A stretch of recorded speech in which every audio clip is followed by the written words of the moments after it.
بسم الله الرحمن الرحیم. اللهم صل علی محمد و علی آل محمد كما صليت علی ابراهیم و علی آل ابراهیم انك حمید مجید و بارک علی محمد و علی آل محمد كما بارکت علی ابراهیم و علی آل ابراهیم انك حمید مجید. عرض سلام دارم و ادب و احترام خدمت همه شما خوبان و سروران دوستداران قرآن کریم. امیدوارم هر کجا که هستید توفیقات روزافزون الله متعال قرین راهتان باد و هر لحظه و هر روز زندگیتان در تعامل با قرآن کریم زیباتر از لحظات و روزهای گذشته آن سپری بشه. در برنامه‌های گذشته به همراه شما عزیزان در مسیر یادگیری روحانی قرآن کریم به درس‌های مهمی اشاره کردیم.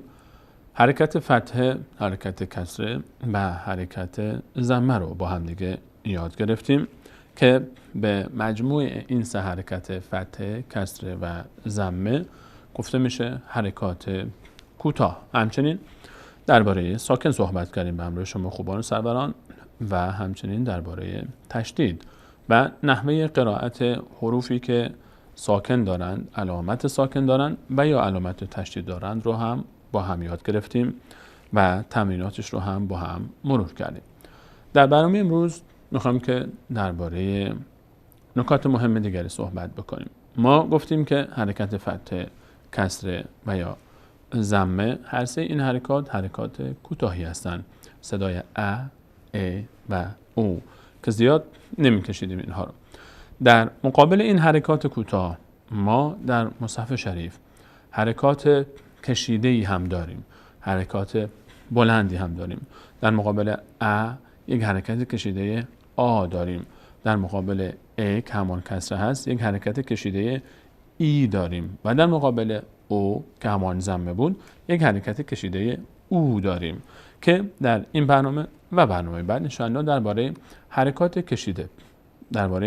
کشیده آ، ای و او صحبت خواهیم کرد و اینکه چه موقع صدای آ میگیره یک حرفی و یا صدای ای میگیره و یا صدای او میگیره. امروز درباره این موارد با شما عزیزان در این برنامه صحبت خواهیم کرد و میریم به سراغ اولین صدای کشیده یا حرکت کشیده آ. تصویر رو با هم دیگه داشته باشیم. این صدای کشیده آ هست که به این شکل تلفظ میشه. البته شکل نوشتنش چون متفاوت هست شکل‌های مختلفی داره، 2-3 مدل نوشته میشه. ما فقط نحوه تلفظش رو آوردیم و در مثال‌ها بهتر برای ما جا میفته که صدای کشیده آ چی هست. ما اگر به این تصویر دقت بکنید می‌بینید که ما الان صحبت از یک حرکت کشیده آ داریم. هر وقت ما گفتیم که حرکات کوتاه داشتیم، فتحه، کسره و ضمه و مقابلش حرکات بلندی داریم که آ، ای و او هستن و مرتبطن با همون حرکات کوتاه فتحه، کسره و ضمه. به عنوان نمونه اگر ما فتحه داشته باشیم روی یکی از حروف، اینجا چون اگر الف می آوردیم فتحه بعدش هم آ، چون تلفظش شکل آ هست ما آ نوشتیم. در مثال ها برای عزیزان جا خواهد افتاد که مراد ما چیست. اگر روی هر حرفی از حروف الفبا مثل این الفبای عربی علامت فتحه قرار گرفت، اگر یک حرفی علامت فتحه داشت و بعد از فتحه حرف الف آمد، اگر روی یک حرفی حرکت فتحه آمد و بعد آن الف آمد، آن وقت آن حرفی که فتحه دارد با صدای آ خوانده خواهد شد. مثل این ب که حرکت فتحه داره، این میشه به تنهایی میشه به تنهایی ب خوانده میشه. اما چون الفی بعد از آن آمده اینجا دیگه نمیگیم ب، میگیم با. گویی که این الف از اونجایی که همجنس فتحه هست او رو تقویت میکنم. این فتحه‌ای که فقط صدای ب داشت الان الفی از جنس خودش داره که صدای آ رو برای ما ایجاد میکنه. آمدن الف بعد از فتحه سبب میشه که ما این فتحه رو بکشیم. هر جا شما فتحه دیدید روی هر حرفی بعدش الف آمد، اون موقع آن حرفی که فتحه داره با صدای آ خوانده خواهد شد. میشه با، نمیشه ب، میشه با، فقط به خاطر اینکه الف بعدش آمده میشه با. اگر به تنهایی می بود میشد با، اما چون الف آمده میشه با. مثال بعدی ت فتحه داره بعدش الف آمده، اینجا هم ت دیگه نمیشه تا، اگر الف نبود میشد تا، اما چون الف آمده صدا کشیده میشه تا تا با تا. ثا اینجا سه با فتحه خودش الفی که بعدش آمده اون فتحه رو تبدیل به صدای آ میکنه، میکشیم صدای ا رو بیشتر میکشیم میشه آ. ا بود میشه آ. سا. جیم هم همینطور، وقتی هر حرف جیم فتحه بگیره بعدش الف بیاد میشه جا. ها خا. البته مقداری در تلفظ برخی از حروفی که الف دارن تفاوت وجود داره که انشاءالله در درس‌های پیش رو در مباحثی که مرتبط به تجوید هست انشاءالله مطرح خواهد شد. اما فقط در روخانی همه حروفی که روی اونها فتحه قرار میگیره و بعدشون الف، آن حروف صدای آ میگیرن. ها خا. اگر خ تنها می بود میشد خ، اما چون الف آمده تقویت میکنه صدای فتحه رو. الف گویی که مثل بابای فتحه میمونه و اینجا دیگه در کنار این الف قدرت پیدا میکنه فتحه و صداش بیشتر میشه. خا نمیشه خ، میشه خا. در خط بعد همینطور حرف دال وقتی بعدش الف قرار میگیره دیگه نمیشه د، میشه دا. ذا را زا سا شا صا ضا طا ظا عا غا فا قا کا لا. اینجا ما لام داریم که فتحه داره بعدش الف آمده، لام فتحه داره بعدش الف آمده میشه لا. مثال قبلیش و مثال قبلش هم همینطور بود. کاف اگر به تنهایی با فتحه میومد میشد ک، اما الف بعدش سبب شده تا بشه کا. لاب ما ناب واب. واب فتحه داره بعدش الف آمده، واب به تنهایی میشد و، اما وقتی که الف آمده میشه واب. ه با فتحه به تنهایی میشه ه، اما وقتی که الف میاد میشه ها. یا با فتحه به تنهایی میشه یا، اما وقتی الف میاد میشه یا. یک بار دیگه از ابتدا این حروف رو با هم دیگه میخونیم تا بهتر جا بیفته. برای عزیزان قاعده کلی این هست: هر جا شما روی حرفی علامت فتحه دیدید بعدش الف آمد، آن حرفی که فتحه دارد با صدای آ خوانده خواهد شد. آ با. اینجا شما فکر کنید الفی است اگر قبلش فتحه داشته باشه دو تا الف پشت سر هم رو نمی نویسن، به این شکل نوشته میشه. به همین خاطر ما به این شکل نوشتیم. یک الف اگر فتحه داشته باشه الف بعدیش الف بدون فتحه‌ای باشه میان به این شکل می نویسن الف رو، به همین خاطر ما به این شکل نوشتیم. با تا ثا جا ها خا دا ذا را زا سا شا صا ضا طا ظا عا غا فا قا کا لا ما نا با ها یا. اینها حروفی هستند که به همراه فتحه آمده اند و بعدشان الف و صدای آ میگه. مثال های دیگر رو با هم دیگه داشته باشیم. الان ما در این مثال در کلمات نمونهش رو میبینیم. ما در مثال بالا الف به شکل بلند داریم، یعنی یک حرفی که فتحه داشته بعدش الف آمده. مثال اول رو ببینیم. اینجا حرف کاف فتحه داره بعدش الف آمده، نمیشه ک، میشه کا. کا نه کا نه که نه که نه که نه. مثال بعدی قاف فتحه داره بعدش الف آمده، قاف فتحه داره بعدش الف آمده. ق نمیشه، میشه قا. قا لا قالا قالا. مثال بعد با هم ببینیم. خ فتحه داره بعدش الف آمده، صدای آ میگیره. هر حرفی که باز تکرار میکنم، هر حرفی که فتحه داشت بعد آن الف آمد، آن حرفی که فتحه دارد با صدای آ خوانده خواهد شد. خا، خاف، خاف، خاف. مثال بعد، میم فتحه داره، م، کاف فتحه داره، بعدش الف آمده، صدای آ میگیره. کا، م، کا، مکان، مکان. اینجا نون چون ساکنه با این الف آخرش میچسبه به نون، مکان. اینجا به این شکل خوانده میشه. البته غالبا حرکت داره، مثلا مکا نه یا مکا نه یا مکا نو. به هر حال یک حرکتی یا تنوین داره یا شکل‌های دیگری که مشاهده خواهید کرد. مثال بعدی، این کسره داره، صدای میگیره. ب فتحه داره، به تنهایی میشه ب، اما چون الف آمده بعدش صدای آ میگیره. با، عبا، عباد، عباد. و ساکن رو هم همیشه مد نظر عزیزان هست، در درس‌های گذشته اشاره کردیم که ساکن با آخرین حرکت ما قبل خوانده میشه، چه الف باشه و چه فتحه. عباد میچسبه به دار، عباد، عباد.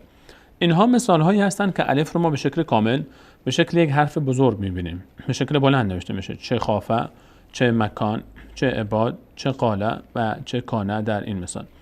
اما احیانا الف کوتاه نوشته میشه، الف کوتاه تنها، الفی که تنها نوشته میشه، این الف سرخی که اینجا در این مثال های پایین مشاهده میکنید، فرقی نمیکنه که الف به شکل بزرگ در مثال های مثل مثال های بالا نوشته بشه، یک حرفی فتحه داره بعدش یک الف بزرگی آمده، یا مثال الف به صورت کوچکی نوشته بشه، نه چسبیده باشه، به صورت یک الف کوتاه بالای یک حرف به تنهایی بیاد.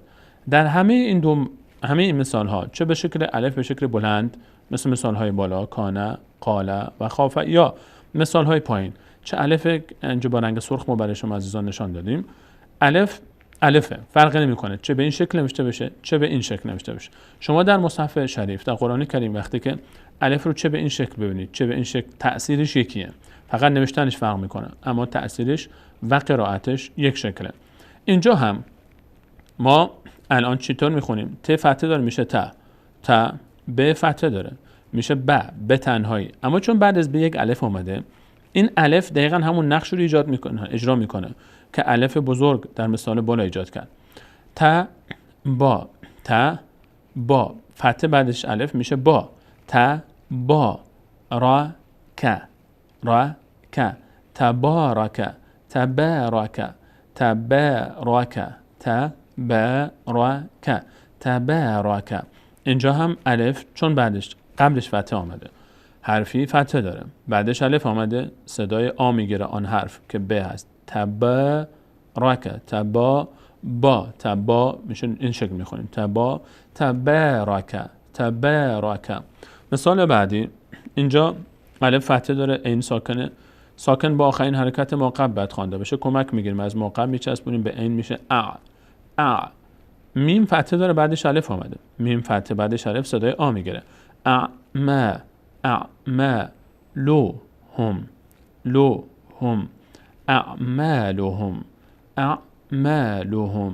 اعمالهم. مثال بعد، اما چون بعدش الف آمده نمیشه میشه شا. گفتیم فتحه، یک حرفی فتحه گرفت بعدش الف آمد، چه کوتاه به شکل کوتاه نوشته بشه یا بلند فرقی نمیکنه، فتحه بعدش الف صدای آ میگیره.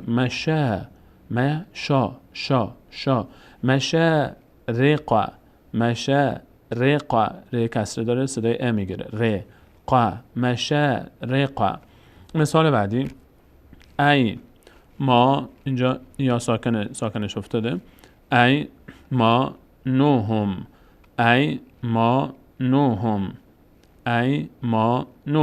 مثال بعد، یو قاتلو، قا فتحه بعدش الف صدای آ، یو قاتلو.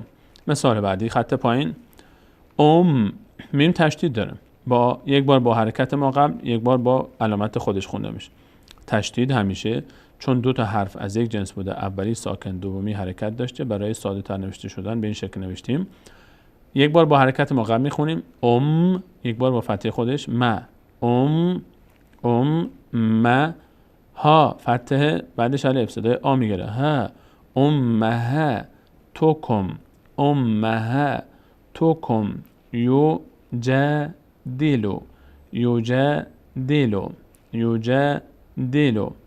انزلناه نون اینجا ساکن بوده انزلناه لام هم ساکن هست. مثال بعدی جنتو جن فتحه بعدش الف صدای آ جنتو. مثال بعد اکه فتحه بعدش الف صدای آ میگیره اکبر.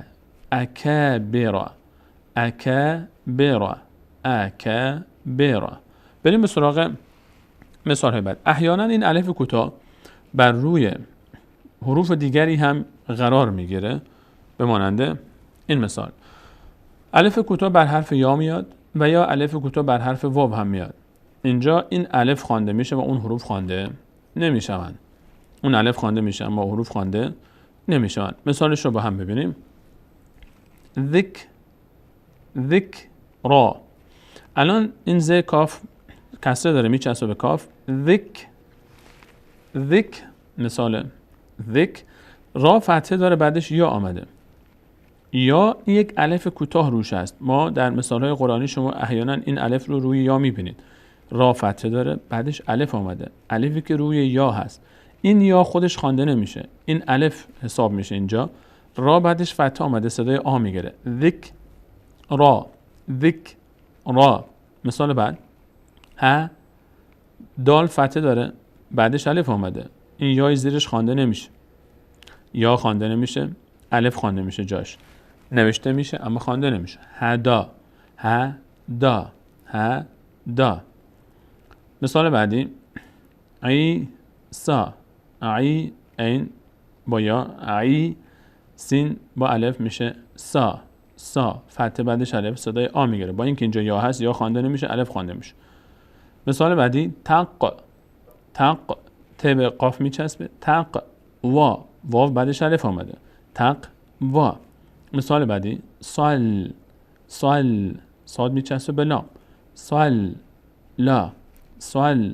لا لام بعدش الف آمده صدای آ میگیره. این یا هم خوانده نمیشه الف خوانده میشه. نوشته میشه یا اما خوانده نمیشه. لا. مثال بعد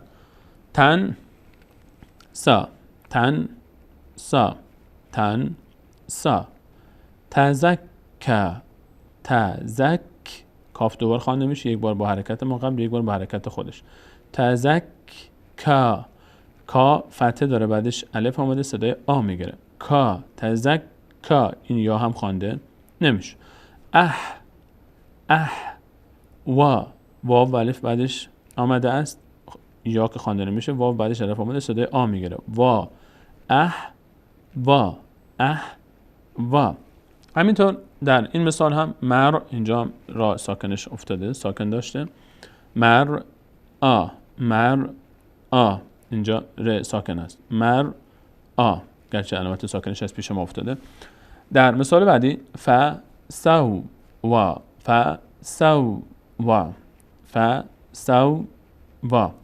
اونجا واو یک بار با حرکت ما قبل خوانده میشه.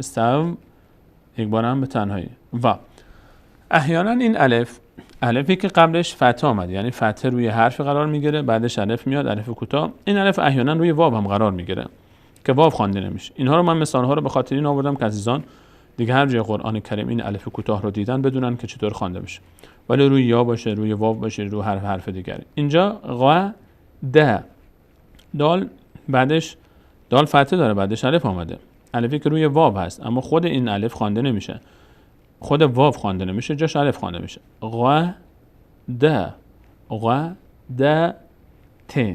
ت این ت دو نقطه است در عربی بهش تای تانیث گفته میشه. ت خونده میشه. هی که دو تا نقطه داره ت خونده میشه. ت. مثال بعد مش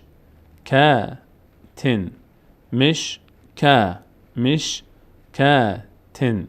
اینجا مهم اینه که فتحه بعدش الف آمده. تنوین رو ما ان در برنامه‌های بعد به تفصیل درباره صحبت خواهیم کرد. و ه د تون و واو فتحه داره بعدش الف آمده. و ه د تون. ح یا فتحه بعدش الف. ح یا تو. ح یا تو. مثال بعد اب و بها. اب و بها. اب و بها. بریم به سراغ مثال های بعدی. تمرین های این درس رو با هم داشته باشین. فتحه خلاصه درس امروز ما این بود که هر جا روی حرفی فتحه آمد بعدش الف، آن حرف با صدای آ خوانده میشه. تابه، تابه، بات، بات، زاد، زاد، ران، ران، کان، کان. کاف فتحه داره بعدش الف اومده. کا، کان. عاد، الف این بعدش الف صدای آ. عاد. ضاق، ضاق. نام، نام. جاهد، جاهد. سافر، سافر. يشا، يشاهد، يشاهد. قال، قال. جعلنا، جعلنا.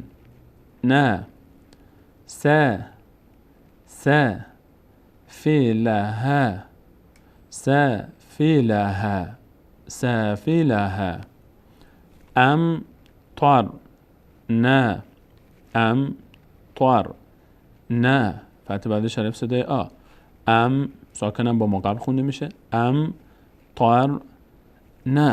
بریم سراغ مثال های بعدی. اینجا مثال های با الف کوتاه داریم چند تایی.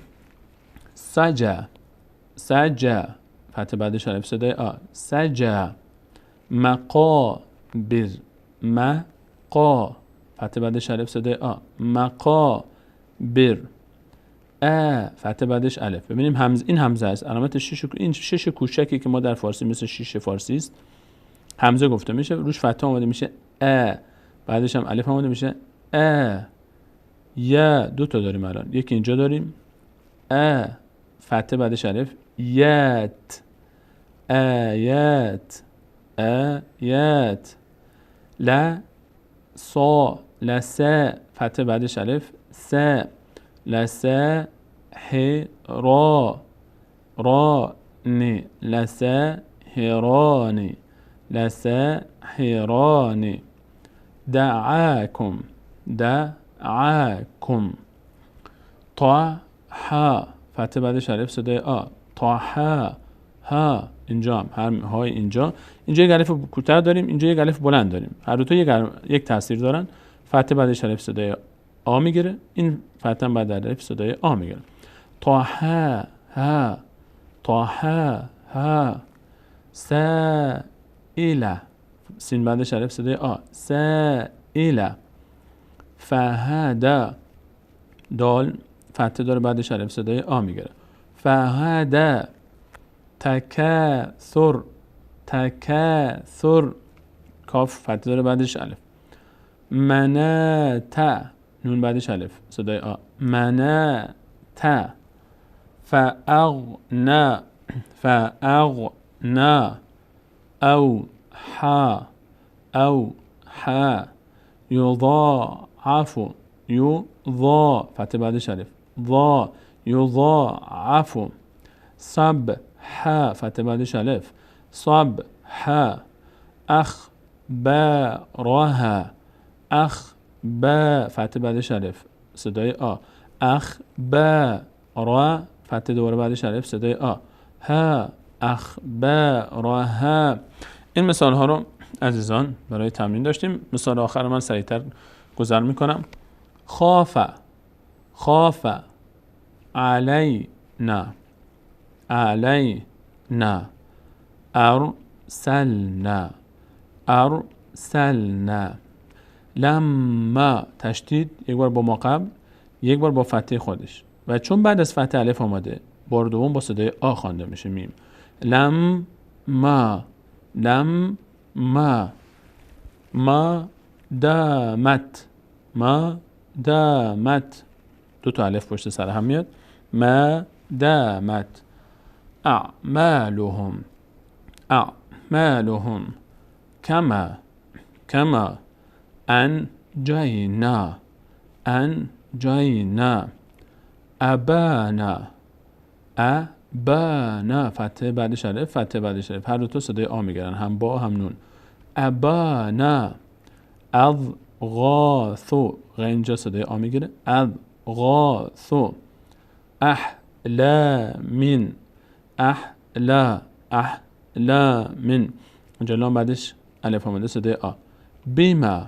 بیما جناتو، نون الف میگیره. جناتو لا فتحه بعدش الف، خا اینجا الف میگیره. فا دوباره الف. سه تا الف داریم، یکی روی لام، یکی روی خا، یکی روی فا، چون هر سه تا فتحه دارن بعدشون الف آمده. لا تخافا جناحک نون فتحه بعدش الف. جناحک.